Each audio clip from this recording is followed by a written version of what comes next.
ஏன்னா இதிலிருந்து அவங்களோட உடல் கண்டெடுக்கப்பட்ட இடம் அப்படிங்கிறது ஒரு 5 நிமிஷம் ட்ராவலில் தான் இருக்குது.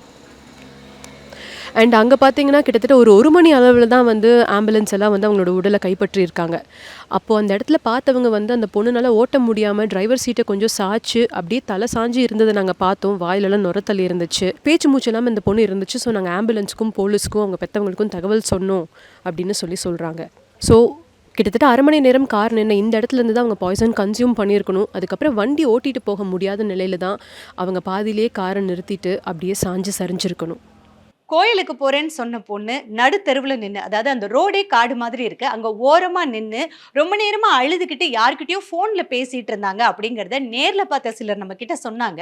அதுக்கான பதிவுகளையும் பாருங்க. கார் நின்று சொல்றாங்களாம். ஓ சரி சரி. அங்கே நின்று பேசிட்டு இருந்துச்சு. அங்க நின்றுட்டு கார் கொட்டு நின்றுட்டு அத்தனை பேருக்கு போன் அந்த ரோட்ல இருந்து பிரியிற இடத்துல கம்பெனியோட சைடு கேட்டுக்கிட்ட அந்த நெகில் நின்று பேசிட்டு இருந்துச்சு. இந்த வழியா தான் கார் போயிருக்குது. பணக்கார ஒரு தோட்டம் வாங்கும்போது அதுக்கு நின்று அழுதுட்டு இருந்துருக்கு.